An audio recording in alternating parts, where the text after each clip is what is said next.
welcome to my channel called zuzanareacts, where I learn all things Bara with your help, and I just share my Slovak Central European point of view. And in today's video, we are exploring culture, and we are looking. I'm very curious to see like a very luxurious Indian luxurious mall in Bangalore.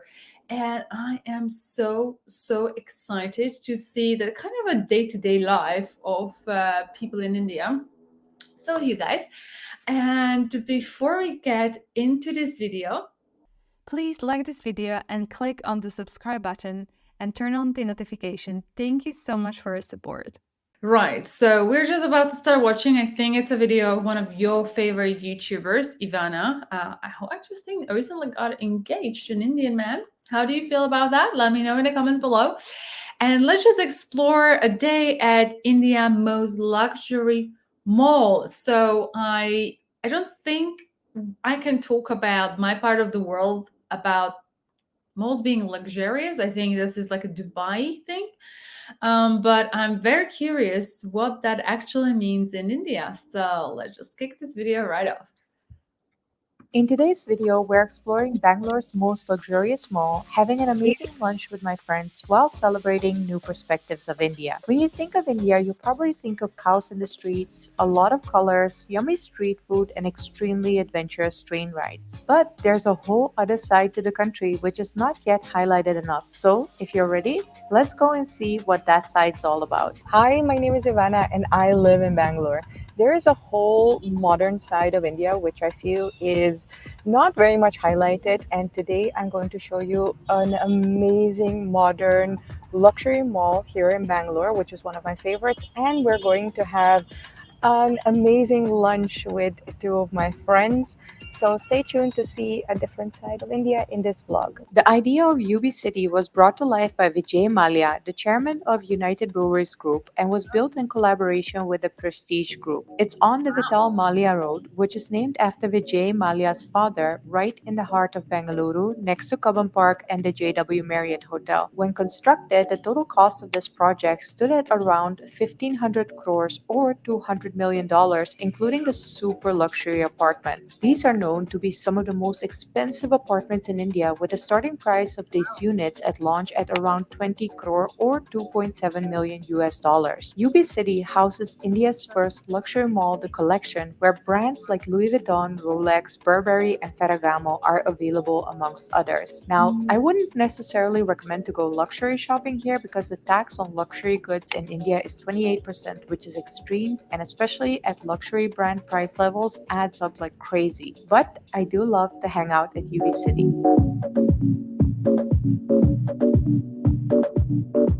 While waiting for my friends, watching people pass by and chill in the backside outdoor area never gets boring. Before the pandemic, the restaurant/bar court used to get packed on the weekends, and hopefully we'll see that back again soon. For now, it's just a chill lunch with friends at a restaurant I have never been to before called Shiro. Whoa!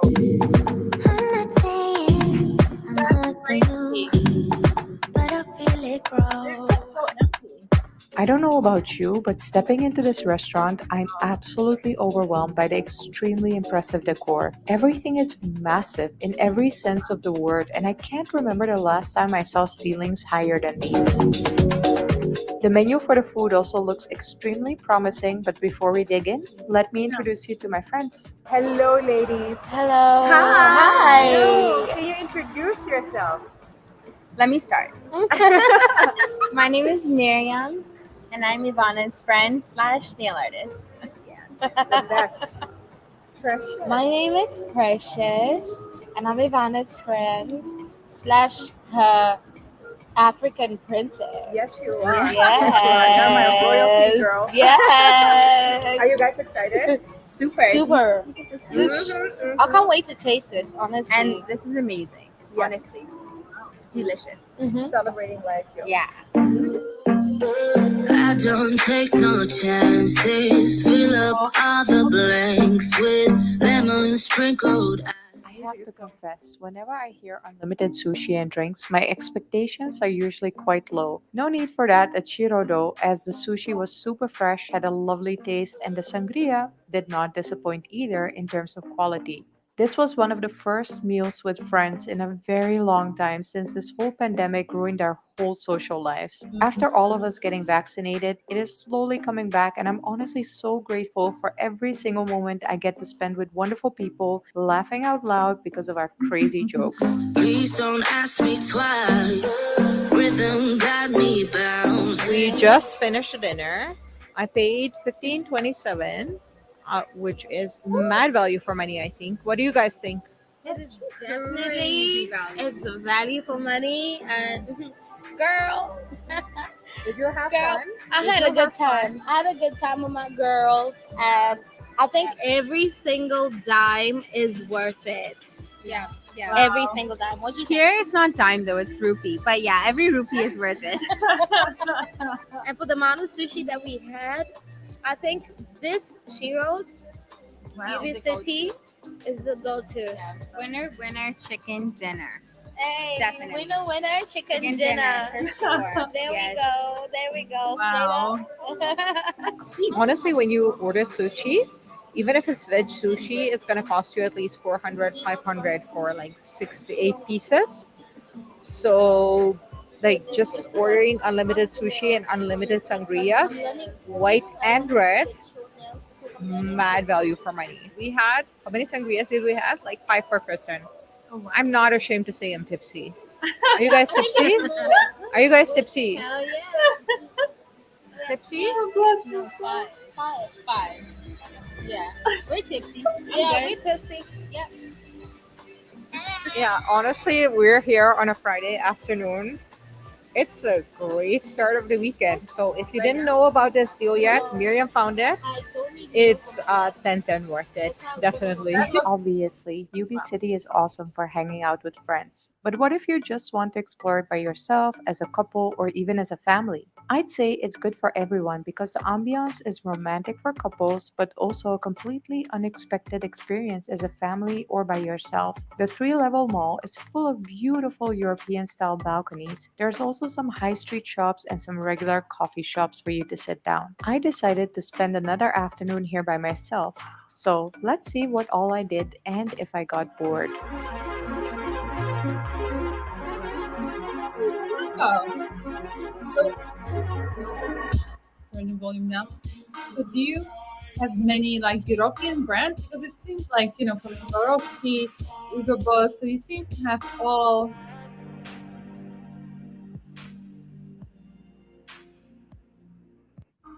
So you seem to have all like our brands as well. Like it's very So last time when we were at the Bangalore airport and I was looking at some really expensive biscuits, I already explained that sometimes I will buy these things because I think it's an experience. It's a lesson that my mom taught me.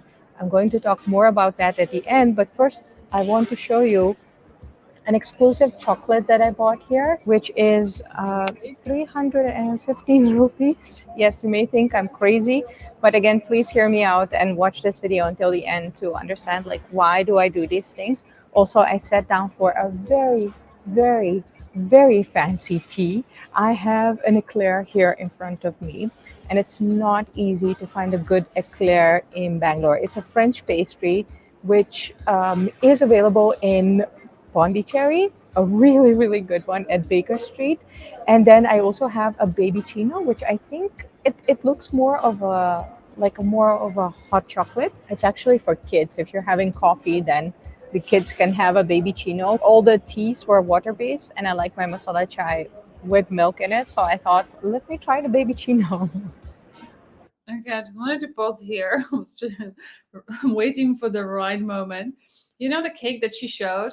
Literally, I had it yesterday, first time. It wasn't good at all. So I don't think I had a good one, but it's very coincidental that I had it yesterday and now I see it here. This is an extremely nice hot chocolate. Oh man, so rich. So creamy, definitely not watery. Now, let me try the eclair. It looks so good. I think it's a chocolate eclair. Definitely want to try this. The pastry is not dry. It's soft, it's flaky. As you can see, there is a lot of cream and the pastry is super thin. My, oh my. I'm feeling fancy, guys. I spent some time here just enjoying the amazing ambiance, delicious eclair, and rich hot chocolate. It really felt like a massive treat and total value for money. But then I got curious and it was time to see more of UB City. The vibe is very laid back and quite accessible, I have to say. I went during the week, so it's definitely a lot less crowded, but obviously it's also COVID time, so that's why there are a lot less people too. Nevertheless, it was easy for me to just get lost in my own thoughts and enjoy exploring the outdoors again.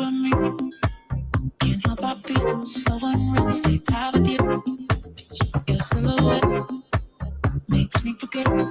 Finally, I did some window shopping with some unknown brands and discovered some new things. And if you make it out here too, please don't forget to hang out in the backside outdoor area. The weather right now in Bengaluru is lovely and windy with beautiful gloomy monsoon skies, so it's just an absolute joy to be outside.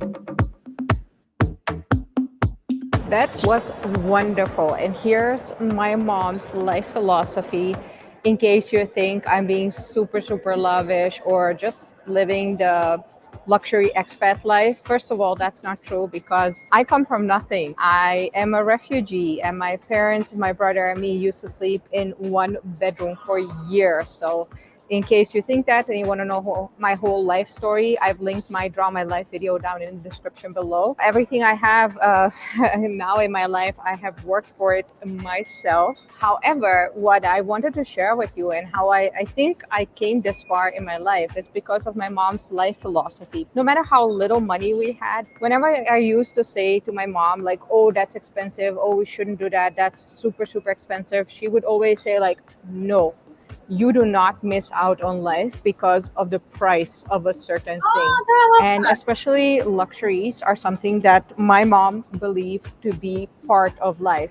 So my parents, yeah, they used to shop at the cheapest supermarkets, but then also they would take my brother and me to Krasnopolski, one of the most luxurious hotels in Amsterdam, for a luxury breakfast. Even though we couldn't afford a room there, they would take us for the breakfast buffet, or they would easily spend like 50 euros for the four of us on a coffee in a luxury hotel just because the view was so nice. It was really my mom who taught me that because my dad comes from a farmer family and he actually taught me the other side of things. Like, you know, having a very simple life is already good enough, but my mom also taught me never miss out on life experiences just because you think they are too expensive. There is a thing in life called value for money, and sitting at a really nice place, like for instance here, having a really good eclair next to the Louis Vuitton shop is a really nice experience. Or, you know, saving up money for a really nice sushi lunch with unlimited sangria with my friends, I think is also a really nice experience. For the people who, you know, maybe watch this video for the first time, I truly believe that you should try out all layers of life. Don't restrict yourself because you think like, oh, I don't make enough money for this or I don't make enough money for that. You can always like save up money for a really nice experience because experiences is what life is all about. Also, one of the reasons why I keep making these luxury vlogs in India is because by now, I think we have seen enough vlogs with foreigners in Alibaba pants negotiating the cheapest price in a guest house. I mean, there's nothing wrong with that. I have done that myself, not negotiating the cheapest price because I love staying in guest houses and paying the owners a fair price. Yeah, there's nothing wrong with that, but I do believe it just creates a one-dimensional perspective of India. Yes, India is a very adventurous country. Yes, you can get a lot of things here for a very limited budget. But at the same time, I feel the luxury lifestyle is also very unique in the world. And I want to showcase that to foreigners, but also to Indians who may not have seen their country from that side. So I really hope this helped.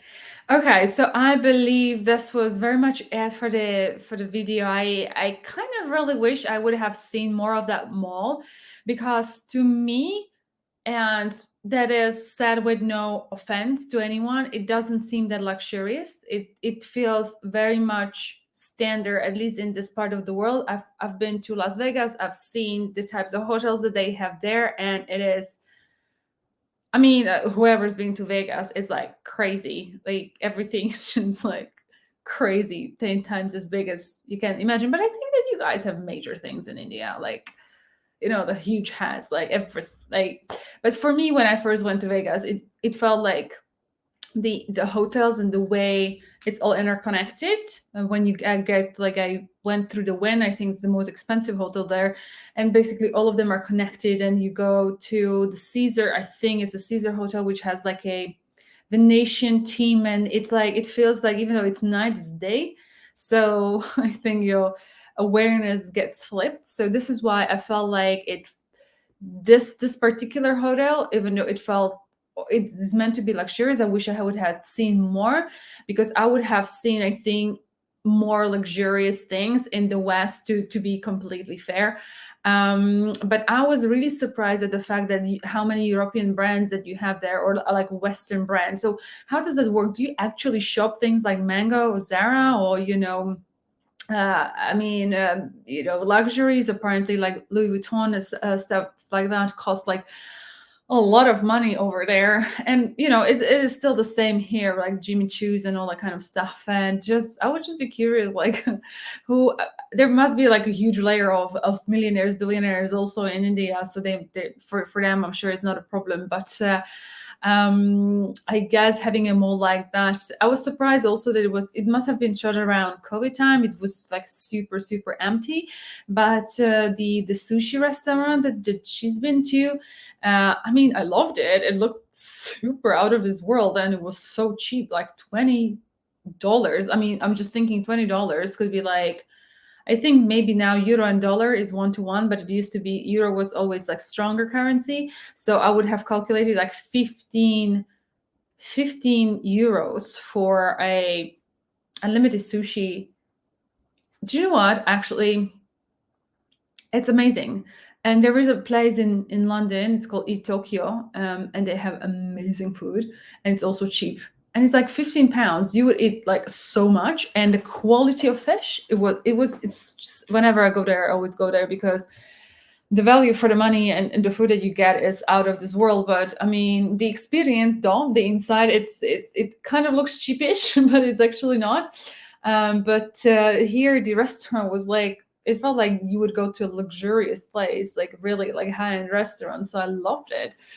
And interesting lesson from Ivana's mom, especially because I think that Bosnia and Serbia, she's coming from, I think I read it in some of her posts. So basically, by the way, just so you know, that means that she's Slavic. You know, I'm Slavic because Slovaks are Slavs, Czechs are Slavs, Polish are Slavs, all like former Yugoslavia people are Slavs. So I didn't know, because she's always saying like a Dutch person, but she's actually really not Dutch. She's like Slavic, just like I am. So I feel like this is nice, you know, interesting, very interesting. So if you did like this video, you guys, I think, please do give it a thumbs up, share, like, and subscribe. And this will be it for today's video. And yeah, and I'll see you in the next one. Until then, please do take care. Sending much love. Bye-bye.